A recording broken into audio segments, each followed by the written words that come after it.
A Federação Espírita do Rio Grande do Sul apresenta 7º Congresso Espírita, com o tema O Evangelho no Mundo e nos Corações.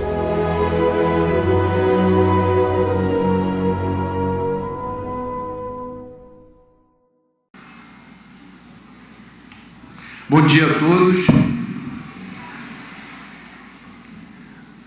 Duas informações antes da gente tratar do tema proposto para hoje. A primeira, pegar carona no meu amigo Roboclávio, para lembrar que o gênero de resíduo que mais cresce no mundo é lixo eletrônico e que o Brasil ainda não possui regras claras, legislação específica para destinar corretamente eletroeletrônicos. É um problema que se agiganta e que requer atenção. Segunda informação. Hoje eu me deparei com uma situação que me causou algum constrangimento, porque eu me vi cercado de dois seguranças muito simpáticos, sem que eu seja digno ou me sinta demandante de segurança pessoal. Claro que está me sendo oferecido o conforto de transitar aqui dentro. Entretanto, no movimento espírita, não é cabível o assédio exagerado, porque nenhum dos palestrantes é popstar, nenhum dos palestrantes é espírito perfeito ou evoluído.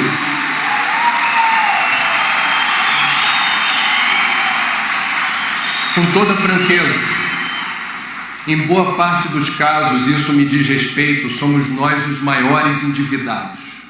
Nós precisamos ouvir o que falamos. Nós estamos aqui resgatando o débito com a lei.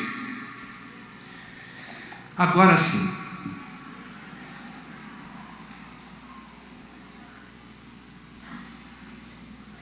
vivemos momentos difíceis, porque experimentamos uma crise ambiental sem precedentes na história da humanidade. Ou seja, desde que o primeiro hominídeo aqui chegou, jamais se viu condições tão hostis, ambientais, que prejudicam o nosso projeto evolutivo.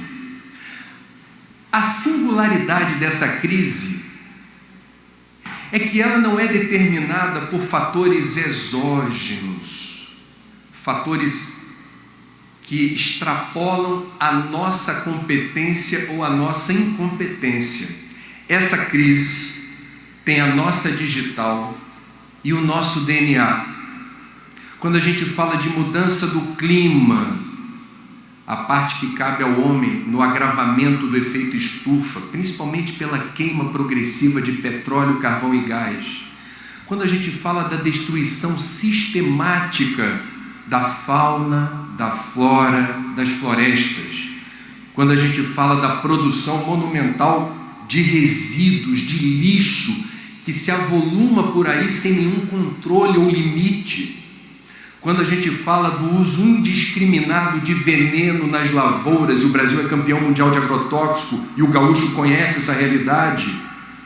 Quando a gente fala da escassez de água doce e limpa, quando a gente fala do fenômeno da desertificação, da esterilização do solo, nada disso do que eu falei pode ser atribuído a forças estranhas à nossa cultura, ao nosso livre-arbítrio, aquilo que nós hoje entendemos como modelo de desenvolvimento que gera emprego e renda, produza riqueza, como se não houvesse alternativa, como se não houvesse outra forma de fazer as coisas.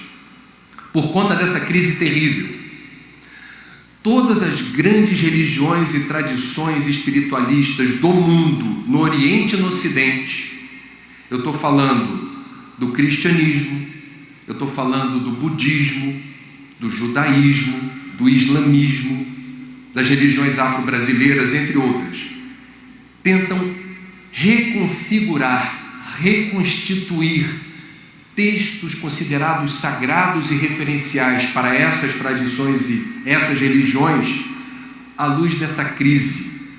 Nós estamos emprestando um novo significado, por exemplo, ao Evangelho de Jesus, ou a certas mensagens psicografadas por Chico, Divaldo, Raul, entre outros, para tentar explicar essa crise que é uma crise ética. Ela nasce de escolhas provavelmente equivocadas do nosso livre-arbítrio, e elas determinam a falência múltipla dos ecossistemas que provém a humanidade daquilo que ela está demandando, provavelmente acima das suas necessidades.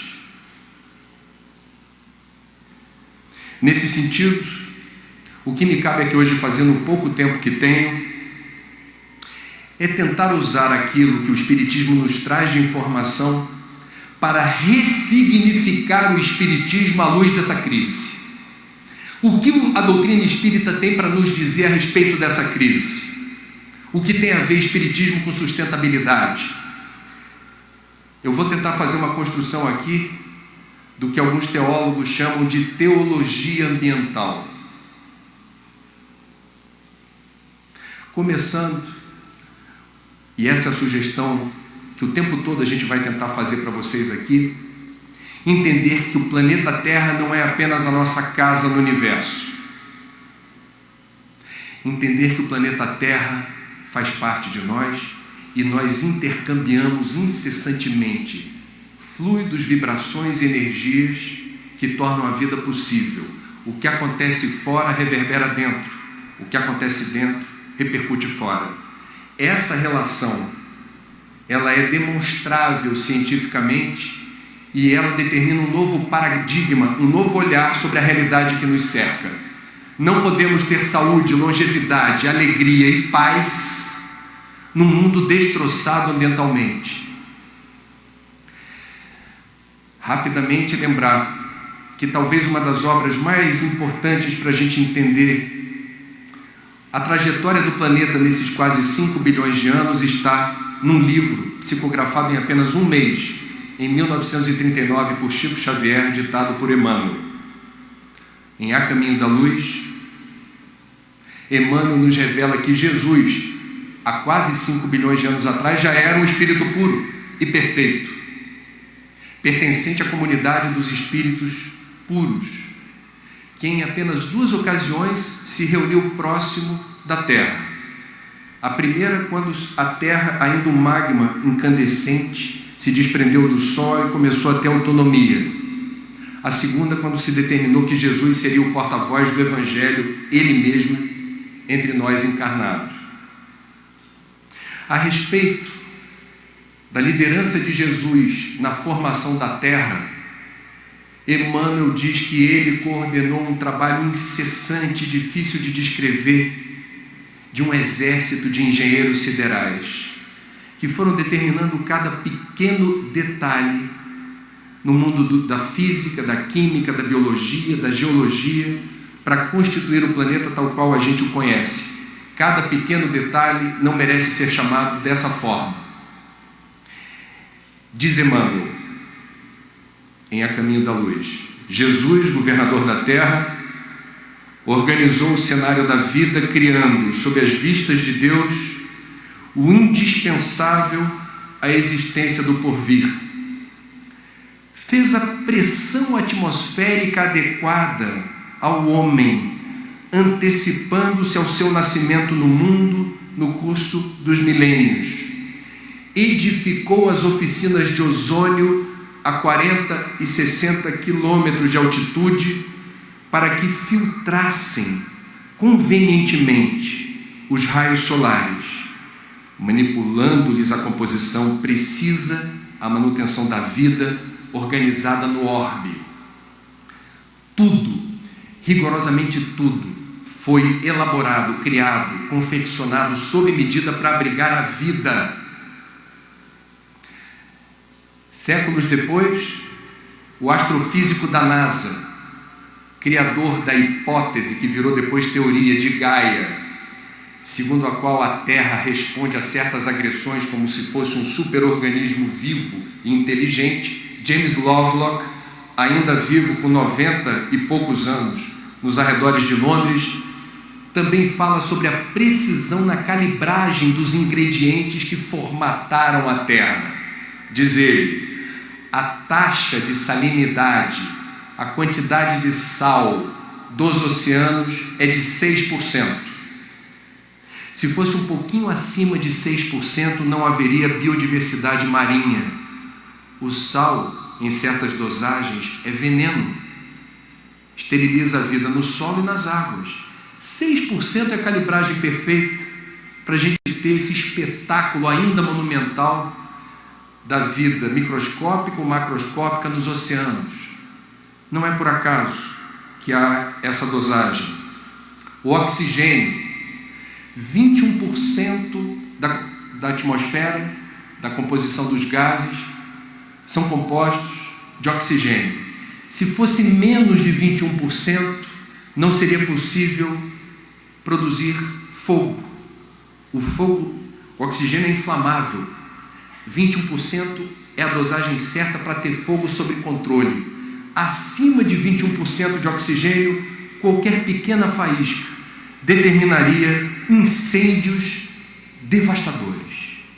Eu estou dando aqui a bula do planeta, tem ficha técnica, e não é obra do acaso. O governador da Terra, Jesus, presidiu os fenômenos que resultaram nessa calibragem fina e perfeita, que alcança a atmosfera e a profundeza dos mares.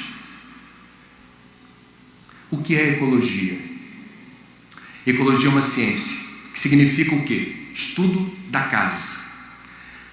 A ecologia é um neologismo, uma palavra que não existia, tal qual o espiritismo também é um neologismo. Espiritismo, data de nascimento, primeira edição do Livro dos Espíritos, 1857. 9 anos depois, do outro lado da fronteira da França, do lado alemão, um naturalista chamado Ernst Haeckel cria ecologia para descortinar um novo horizonte de investigação. Uma das principais conclusões ou descobertas da ciência ecológica, reforçado décadas depois por Bertalanffy,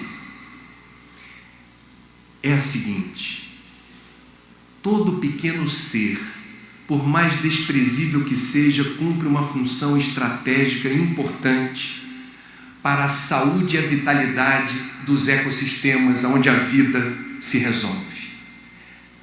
Um bagre no rio Amazônico, se extinto, determina na cadeia ecológica um impacto violentíssimo que alcança também o homem que vive da pesca, a população ribeirinha. Uma perereca ou um sapinho num rio do Rio Grande do Sul, se extinto, igualmente poderá determinar um impacto tal qual se verifica no jogo de dominó. Uma peça fora da trama abala o equilíbrio ecológico daquele sistema. Cada pequeno ser contribui efetivamente para que a vida se resolva tal qual a gente a conhece. Kardec, na Gênese, escreveu sobre isso de uma maneira que, se eu recitar Kardec num congresso de ecologistas sem citar a fonte, provavelmente vão me aplaudir. O que disse Kardec sobre isso? Assim, tudo no universo se liga, tudo se encadeia, tudo se acha submetido à grande e harmoniosa lei de unidade. A Terra não está lá e eu estou aqui. A Terra é uma extensão de mim mesmo. O que acontece comigo reverbera na Terra. O que acontece na Terra me alcança. Em outro trecho diz o codificador: de sorte que as nebulosas reagem sobre as nebulosas, os sistemas reagem sobre os sistemas, como os planetas reagem sobre os planetas e como os elementos de cada planeta reagem uns sobre os outros, e assim sucessivamente até ao átomo. No livro O Consolador, em que Emmanuel é sabatinado por vários espíritas com perguntas sobre os mais variados assuntos, a pergunta 121 do livro O Consolador é a seguinte: o meio ambiente influi no espírito? A resposta de Emmanuel: o meio ambiente em que a alma renasceu, muitas vezes, constitui prova expiatória, com poderosas influências sobre a personalidade. Faz-se indispensável que o coração esclarecido coopere na sua transformação para o bem, melhorando e elevando as condições materiais e morais de todos os que vivem na sua zona de influência. No livro Ideal Espírita, André Luiz, com a psicografia do Chico, diz: retiremos dos cenários da natureza as lições indispensáveis à nossa vida. Somos interdependentes. Não viveremos em paz sem construir a paz dos outros. Ama ao próximo como a ti mesmo. Talvez a máxima do Evangelho do Cristo é uma aplicação do bom entendimento da ciência ecológica. É inteligente prestar atenção na rede, na teia da vida. Tudo o que acontece à volta me diz respeito. Não é possível eu viver encapsulado numa ilha de paz, num oceano de dor. Porque o universo, assim é definido por alguns físicos quânticos, é um conjunto de fenômenos interligados, interdependentes, que interagem o tempo todo. Não há paz onde houver devastação ambiental. A paz é um tema caro a nós espíritas. Nós falamos de paz o tempo todo. Divaldo está pessoalmente envolvido na campanha Eu e a Paz. Nós temos um compromisso enquanto espíritas e cristãos em favor da paz. Entretanto, ontem eu falei de suicídio. Hoje eu quero falar de ecocídio. O que seria o ecocídio? É quando cada um de nós realiza algum tipo de ação ou se omite e determina uma situação de forma consciente que agrava o atual nível de destruição, depredação, degradação, dilapidação da natureza. É quando a gente tem conhecimento que um determinado gesto tem impactos importantes, negativos, sobre o equilíbrio da vida. Ecocídio, tal qual se dá no suicídio, é o ato voluntário do autoextermínio, no caso do suicídio, e da perda progressiva das melhores condições de habitabilidade num planeta maravilhoso, feito sob medida, sob o comando de Jesus, para nós. Não por acaso, no ano de 2004, o Prêmio Nobel da Paz, o mais importante prêmio Nobel de maior prestígio, foi conferido a uma ambientalista africana, Wangari Maathai, do Quênia, mulher negra ambientalista africana. Por que ela ganhou o Nobel da Paz? O Quênia, onde a doutora Wangari morava, ela desencarnou há 2 anos, eu tive o prazer de entrevistá-la na Dinamarca durante a Conferência do Clima, só tem 4% de área de floresta original existente. No Quênia não tem infraestrutura como nós temos para dormir como devemos ter dormido hoje, com calefação, ou na hora de cozinhar um fogãozinho com gás para aquecer a comida. A energia do Quênia é madeira. Boa parte da população daquele país pobre vai buscar na mata a fonte de energia. Resultado, as florestas foram desaparecendo do mapa. Sem floresta, os rios, provedores de água doce, não eram mais perenes, passaram a ser intermitentes. A água não era mais farta. Sem floresta, a fonte de proteína animal, a maioria dos quenianos não vai comprar carne no açougue. A maioria dos quenianos caça o almoço ou o jantar. Sem floresta, a caça foi embora. Resultado, grandes levas de refugiados ambientais que que é uma nova categoria reconhecida pela ONU, se desloca na direção de cidades como Nairobi, capital, e outras, determinando um impacto violentíssimo sobre a harmonia social. É gente que vai de mala e cuia, sem casa, sem escola para os filhos, sem saúde, sem emprego, sem nada. Houve um repique sobre indicadores de violência. A doutora Wangari, com apoios, contrata mulheres para plantar árvores no Quênia. Chama-se Green Belt Movement, Movimento Cinturão Verde. 32 milhões de mudas de árvores foram plantadas no Quênia e, porque deu certo, em outros países africanos. Reconfigurou-se os biomas e os ecossistemas, foram reconfigurados. A água voltou, a árvore voltou, os bichos voltaram, estancou-se o processo migratório e houve um deslocamento de parte da população que foi para a cidade de volta para o campo. Paz, num mundo onde há escassez, não é possível, é utopia. Paz, onde os elementos fundamentais da vida são escassos, prevalece, infelizmente, é o nosso nível evolutivo, aquela máxima que vem do Nordeste. Eu sou filho de nordestino. Farinha pouca, meu pirão primeiro. Ainda temos o instinto animal muito mais próximo do que a gente gostaria nos mecanismos de resposta a certas situações hostis.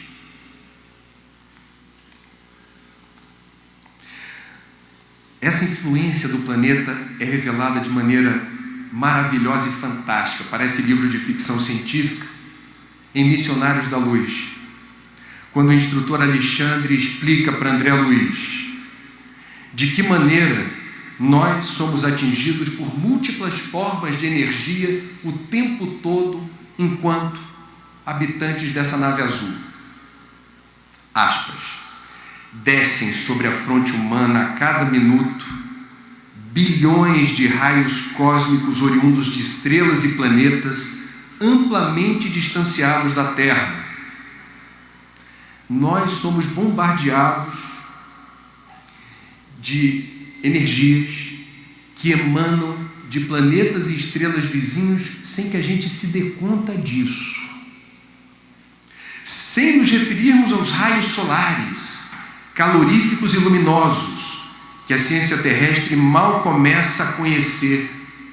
Os raios gama provenientes do rádio, que se desintegra incessantemente do solo, e os de várias expressões emitidos pela água, pelos metais, alcançam os habitantes da Terra pelos pés, determinando consideráveis influenciações que a gente não sente quando usa sapato com solado de borracha, quando entra no ambiente eletrostático de um automóvel ou quando mora nos andares mais altos de um edifício.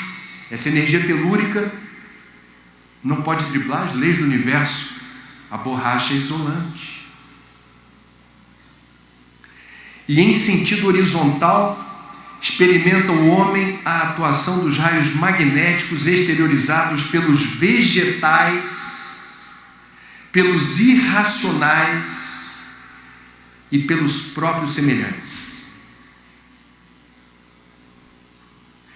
O maestro soberano Antônio Carlos Brasileiro Jobim, no nível dele, só Villa-Lobos, talvez sejam dois dos maiores músicos, ambos maestros, do Brasil, declarou certa vez: toda a minha obra está inspirada na Mata Atlântica. Tom morava no Jardim Botânico, gostava de passear e, por vezes, quando entrava no parque do Jardim Botânico, abraçava a mesma árvore, uma árvore gigantesca, de espécie amazônica. Muitos que passavam por ali falavam: está de pileque. Ou, esses músicos são muito excêntricos. No Espiritismo a gente sabe que os artistas de uma forma geral e os músicos em particular são sensitivos. São muito vulneráveis a esse tipo de influenciação. Tom Jobim desencarnou, a árvore que ele abraçava ganhou placa. É possível que ele percebesse alguma energia ou identificasse algum tipo de vibração naquela árvore que determinasse a vontade de interagir e estreitar esse contato que aparece em Missionários da Luz. O único prêmio Nobel de Literatura em língua portuguesa até hoje, José Saramago, quando agradeceu o prêmio, num ambiente parecido com esse, púlpito, Comitê Nobel, agradecendo o fato de receber esse distinto prêmio, agradeceu ao avô analfabeto, que lhe contava histórias na infância e excitava sua imaginação e sua mente.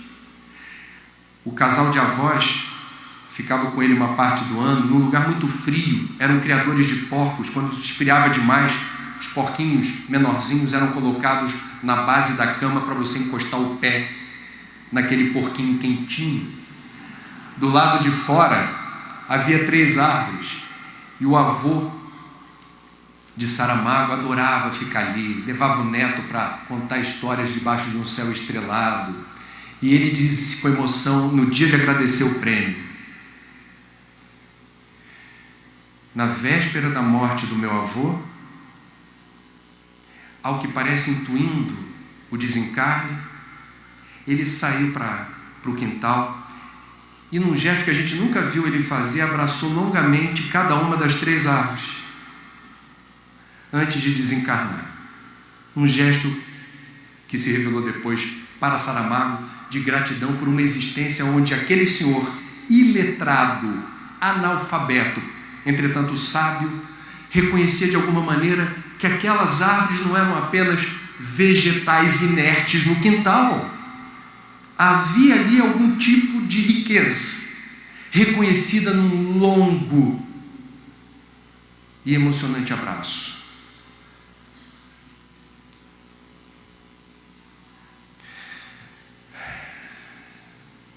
O Espírito Áureo, no livro Universo e Vida, editado pela FEB, nos diz: o universo é o império divino dos raios e das forças. Olha que bonito isso. O universo é o império divino dos raios e das forças, onde tudo e todos se intercomunicam e se sustentam. As árvores, os animais, a terra, as águas e o ar. Tudo, enfim, que circunda o ser humano, o atinge com as suas irradiações e é igualmente atingido pelas irradiações dele. Portanto,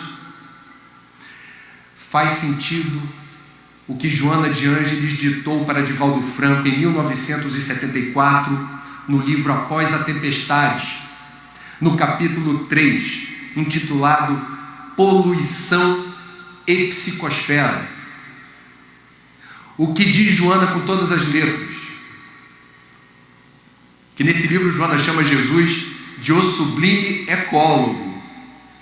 Diz Joana: a poluição mental interfere na ecologia psicosférica da vida inteligente, intoxicando de dentro para fora e desarticulando de fora para dentro.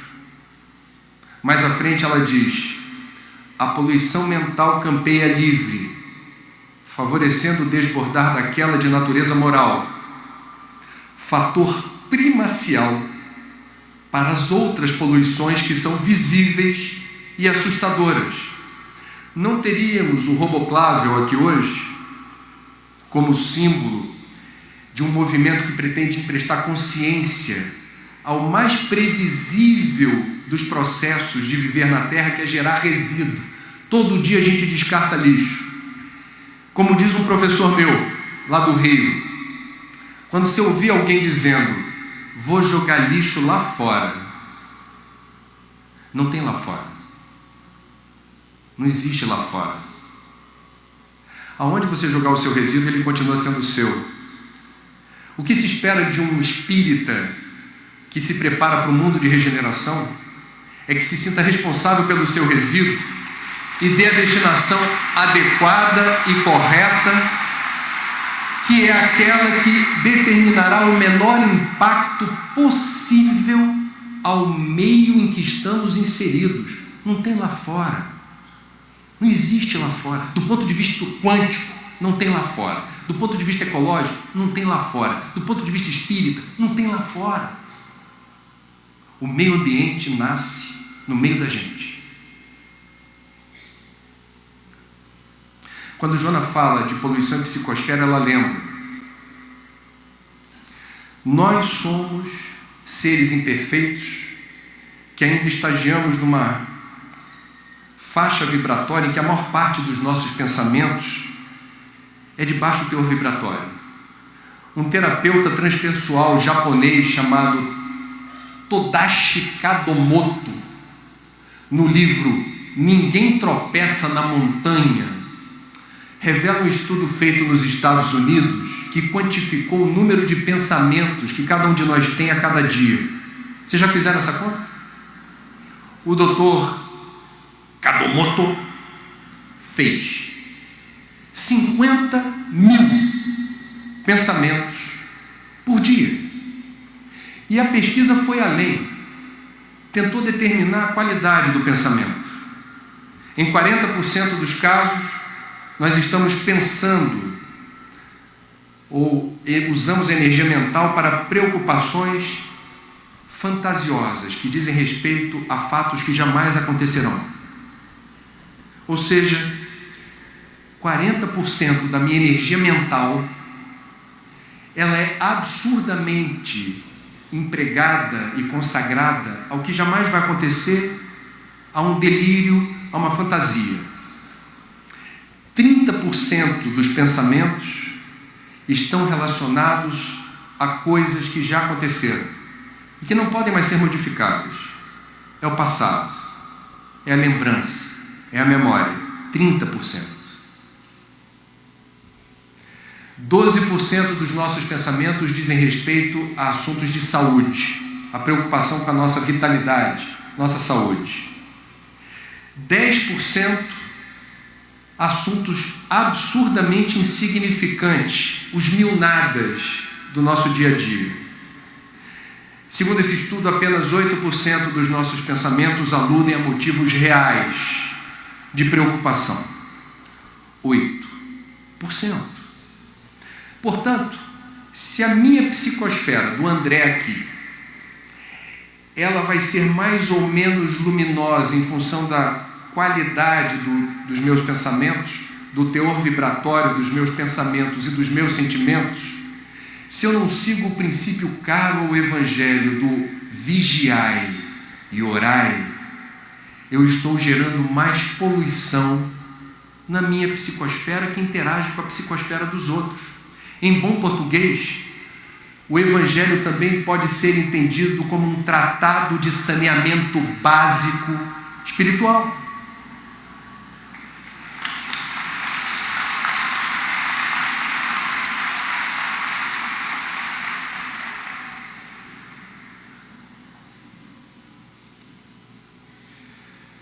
Meus amigos, há um episódio narrado no livro A Conta da Vida, do espírito Nélio Lúcio, que é igualmente curioso e emblemático. Uma mãe aflita por ver o filho de 21 anos, saudável, inteligente, mas entregue à preguiça, sem iniciativa, sem produzir nada de útil, sem ânimo para trabalhar e produzir. Esse espírito narra o episódio aflitivo dessa mãe que, sem saber mais como estimular o rebento, com 21 anos, a sair de casa e buscar alguma tarefa nobre, útil para a sociedade, reza com fervor: meu Deus, me ajuda, eu não sei mais o que fazer com meu filho. Ele é forte, saudável, inteligente, mas ele não consegue descobrir rigorosamente nada que o anime a sequer procurar um emprego, uma atividade. Mesmo como voluntário, nada. A prece, com devotamento, chega onde deve. A espiritualidade maior articula uma abordagem direta com esse rapaz em desdobramento.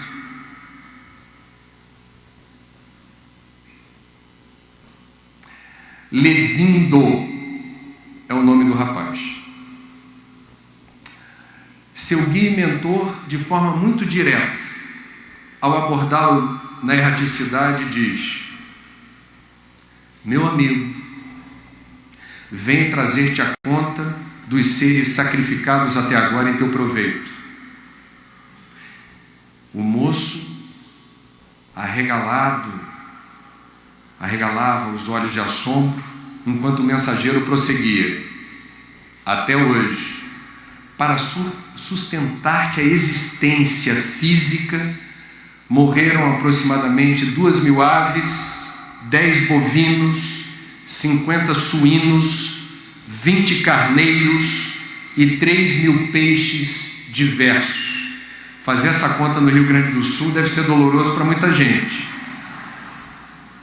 Nada menos de 60.000 vidas do reino vegetal foram consumidas pela tua, relacionando as do arroz, do milho, do feijão, do trigo, das várias raízes e legumes. Em média calculada, bebeste até hoje 3.000 litros de leite, gastaste 7.000 ovos e comeste 10.000 frutas. Tens explorado fartamente as famílias de seres do ar e das águas. Famílias de seres do ar e das águas. São os elementais da natureza que o Espiritismo reconhece a existência.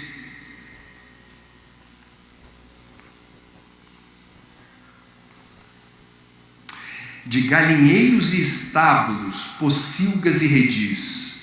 O preço dos teus dias nas hortas e pomares vale por uma devastação. Além disto, não relacionamos aí os sacrifícios de tua mãe, os recursos e doações de teu pai, os favores dos amigos e as atenções de vários benfeitores que te rodeiam. Em troca, que fizeste de útil? Não restituíste ainda à natureza a mínima parcela de seu débito imenso. Acreditas, porventura, que o centro do mundo repousa em tuas necessidades individuais e que viverás sem conta dos domínios da criação? Produze algo de bom, marcando a tua passagem pela terra. Lembra-te de que a própria erva se encontra em serviço divino. Não permitas que a ociosidade te paralise o coração e desfigure o espírito. Levindo acordou assustado, levantou da cama, correu até a genitora e exclamou: mãezinha, arranja-me serviço. Arranje-me serviço. Essa é uma história que é inspiradora. Porque, a bem dizer, nenhum de nós está aqui de passagem. E quando desencarnarmos, não levaremos rigorosamente nada a não ser aquilo que intimamente é o tesouro imperecível. Tudo o que fazemos uso, inclusive o próprio corpo, nos é dado por empréstimo. Para quê? Para que serve? Eu acho muito bonito o gesto, muito presente em algumas culturas do mundo, especialmente na mais consumista, paradoxalmente, nos Estados Unidos, antes de cada refeição. Muitos evangélicos, mesmo morrendo de fome, antes de se lançar vorazmente na direção do prato, agradecem o alimento e agradecem todo o périplo da semente, da bolota, que virou planta, que virou alimento, que foi cultivada, que foi coletada, que foi transportada, que foi preparada, que foi cozida ou frita ou manipulada para virar nutriente para a vida. No livro da vida está escrito que parte do planeta estamos fazendo uso e que parcela de trabalho devolvemos generosamente para essa energia difusa que vai na direção do próximo, dos outros seres da criação e da harmonia universal. Há uma conta feita por um ecologista americano, na página 88 da terceira edição do livro Espiritismo e Ecologia, que eu acho por bem assinalar e que mostra quase 5 bilhões de anos de história do planeta Terra divididos em apenas uma semana, nessa escala de tempo. O nome dele é David Brower, ecologista. Diz ele: tomemos os 6 dias da semana para representar o que de fato se passou em 5 bilhões de anos. Nosso planeta nasceu numa segunda-feira, a 0 hora. Na segunda, terça e quarta-feira, até o meio-dia, a gente teve a formação da Terra, até alcançar a configuração que a gente conhece hoje. A vida, as primeiras espécies microscópicas de vida, surgem quarta-feira ao meio-dia e desenvolve-se em toda a sua beleza orgânica durante os 4 dias seguintes. Somente às 4 da tarde de domingo é que os dinossauros aparecem. 5 horas mais tarde, às 9 da noite de domingo, quando as sequoias brotam da terra, os dinossauros desaparecem. O homem, a mulher, surgem faltando apenas 3 minutinhos para meia-noite de domingo. A 1/4 de segundo antes da meia-noite, Cristo nasce. A 1/40 de segundo antes da meia-noite, inicia-se a Revolução Industrial. Agora é meia-noite de domingo e estamos rodeados por pessoas que acreditam que aquilo que fazem a 1/40 de segundo pode durar indefinidamente. Nós espíritas, muitos de nós não nos demos conta ainda. A gente gosta de dizer que o Brasil é o coração do mundo, a pátria do Evangelho. A gente esquece a importância desse país no terceiro milênio enquanto provedor de recursos fundamentais à vida e que se encontram em abundância por aqui. Somos os campeões mundiais de água doce superficial de rio ou águas subterrâneas de aquíferos, Guarani ou Amazônico. Somos os campeões mundiais de terra fértil, já pronta para o plantio, não precisa tirar uma árvore de onde está. O que temos de terra fértil já determina um recorde. Nós somos os campeões mundiais de biodiversidade, concentração de espécies vivas catalogadas pela ciência, no universo micro ou macroscópico. Algumas dessas espécies só ocorrem em seus biomas respectivos: Amazônia, Caatinga, Cerrado, Mata Atlântica, o Pampa Gaúcho. No mundo inteiro, só ocorre nesses lugares. Nós somos o celeiro da vida. As condições em que o Brasil se encontrar no terceiro milênio vão determinar, em boa parte, as condições de habitabilidade no planeta Terra no terceiro milênio, no mundo de regeneração. A pergunta inocente é: será coincidência o fato da maior nação espírita do mundo estar geograficamente situada no lugar do planeta onde a vida se concentra em tamanha abundância? Qual é o recado que o destino nos traz do ponto de vista da gestão inteligente e sustentável desses recursos que não são preciosos apenas para nós? Mundo de regeneração, falávamos ontem, e o que se sabe é determinismo. Será um mundo mais evoluído ética e moralmente. Mundo de regeneração, que a espiritualidade não revelou nada para nós até agora, do ponto de vista das suas condições físico-químicas, biológicas, ecológicas. Nenhum espírito de luz, nenhuma sílaba das obras da codificação explica com clareza, sequer menciona qual será o estado físico e ambiental do mundo de regeneração. A razão pela qual isso acontece é muito simples. O mundo de regeneração, do ponto de vista ambiental, será aquele que nós construirmos a partir de agora. E não é impossível imaginar o seguinte cenário: uma humanidade mais evoluída ética e moralmente, num ambiente destroçado, sem água doce limpa para todos, sem terra fértil para todos, com um clima completamente surpreendente e desorganizado. Essa primavera gelada em Gramado nos diz alguma coisa. Num mundo desconfigurado, bem diferente daquele que o governador da Terra projetou para nós há quase 5 bilhões de anos. Façamos a nossa parte com amor, entendendo que o Evangelho de Jesus alcança o meio ambiente que nos cerca. Obrigado pela atenção.